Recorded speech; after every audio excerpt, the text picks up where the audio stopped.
El Señor esté con ustedes. Con tu espíritu.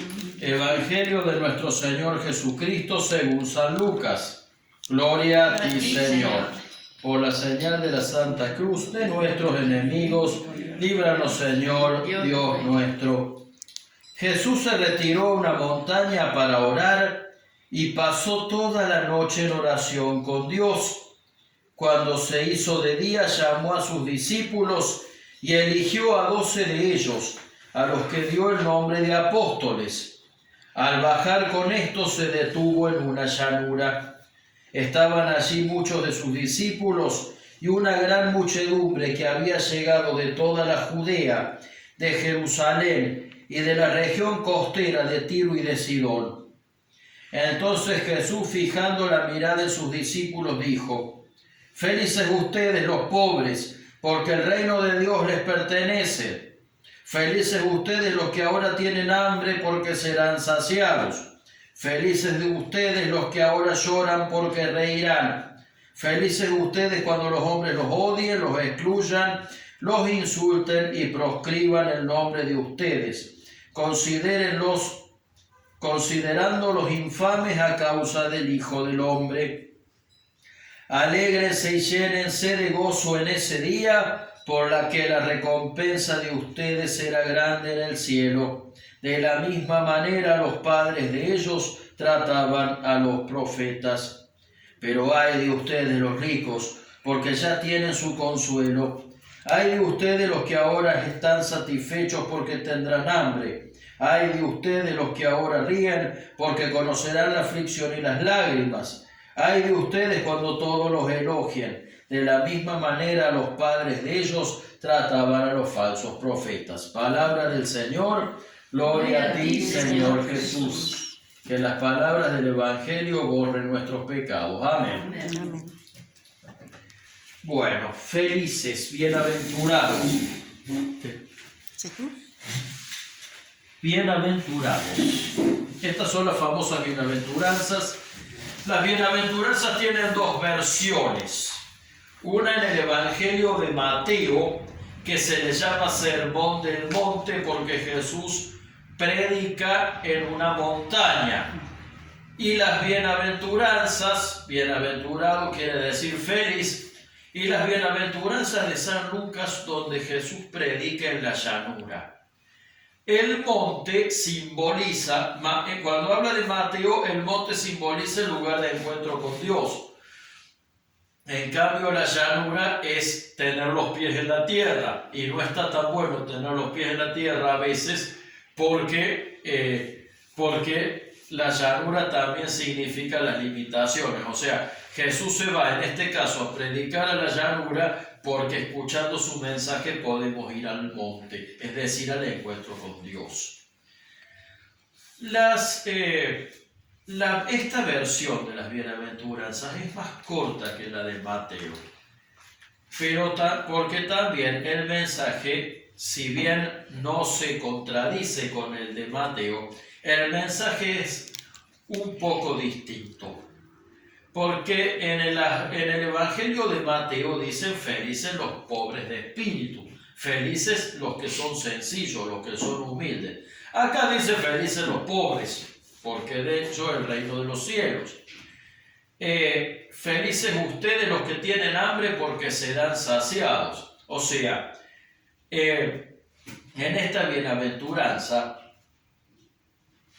Jesús les habla de la pobreza material, a los que sufren pobreza material, para darles esperanza. ¿Y por qué les habla a los que tienen pobreza material? ¿Qué tiene que ver? ¿Por qué les llama felices? O sea, ¿por qué hay un tema? Cuando Jesús dice felices los pobres, habla de la opción preferencial por los pobres. ¿Esto qué quiere decir? Que nosotros los cristianos tenemos la obligación de asistir a los menos favorecidos. Si no, no es un cristianismo verdadero. Esto no quiere decir que tengamos que hacer la obra de la Madre Teresa de Calcuta, pero sí no podemos decirnos cristianos si no tenemos en cuenta a los que pasan algún tipo de necesidad, de cualquier tipo. Con esto no quiere decir que los pobres sean mejor gente que los ricos. Con esto quiere ocuparse del pobre, del débil o del desprotegido. Es como cuando una madre tiene un hijo enfermo. Se ocupa especialmente del hijo enfermo, pero no porque quiera más al hijo enfermo que a los hijos sanos, sino porque el hijo enfermo necesita más atención que el hijo sano. En esto consiste la opción preferencial por los pobres. No quiere decir que Dios quiera más a los pobres que a los que no son pobres, sino que al ser sus hijos más necesitados merecen una especial atención. Pero ¿qué pasaba con estos pobres? Pasaba que estos pobres no eran pobres por vagos, porque no quisieran trabajar. Estos pobres eran pobres porque los ricos, los poderosos, se habían hecho pobres a costa de quedarse con lo que era de ellos. Los cobradores de impuestos siempre cobraban de más y se quedaban con una parte. O sea, era una pobreza que resultaba de la injusticia. Era una pobreza que resultaba de la opresión. Este evangelio es muy amplio, le habla a los discípulos y dice también: felices cuando a ustedes los insulten o proscriban, cuando los persigan. Esto no quiere decir, ustedes saben que los primeros cristianos eran mártires, ustedes saben que entre los primeros cristianos eran mártires, daban la vida por Cristo y los mataban. Era tan sagrada la figura de los mártires fueron los primeros santos, era tan importante la figura de los mártires que los primeros cristianos muchas veces celebraban la misa usando la tumba del mártir como altar. A tal punto era sagrada la figura del mártir. No se olviden que en esa época el cristiano era perseguido. No estaba la iglesia gobernando. Bien, cuando tenemos problemas por ser cristianos, y esto implica no solamente ir a misa y orar, implica practicar la justicia también, es porque las cosas andan bien. ¿Por qué? Porque el cristianismo no es para mediocres. Ser cristiano no es para conformistas. Ser cristiano no es para gente jóvenes. Para gente cómoda. Ser cristiano es para valientes. A ser cristiano en serio hay que animarse. ¿A quién es al que le hacen bullying en la escuela? Al que estudia, al que hace bien las cosas. Bueno, con los cristianos pasa lo mismo. Siempre el que quiere hacer las cosas con justicia lo persiguen y lo matan. No quiere decir que esto sea necesario, pero es una palabra de consuelo y aliento. A veces te persiguen porque estás haciendo bien las cosas. Es la señal. Y por último dice Jesús: ay de ustedes los ricos, porque ya tienen su consuelo. Ay de ustedes los que están satisfechos, porque tendrán hambre. Cuidado con esto, porque hay gente que cree que Jesús odiaba a los ricos, ¿sí? O a los que tenían plata, y esto no es así. Esto no habla de una... Eso puede pensar la gente por la forma que dice que todo es de los pobres, todo para los pobres. También, claro, la gente a veces puede pensar que a los ricos no los tenía en cuenta o algo así. No, claro, exactamente. No era que no lo tenía en cuenta, pero como les venía contando recién, había gente que se había hecho rica robándose la plata del pueblo.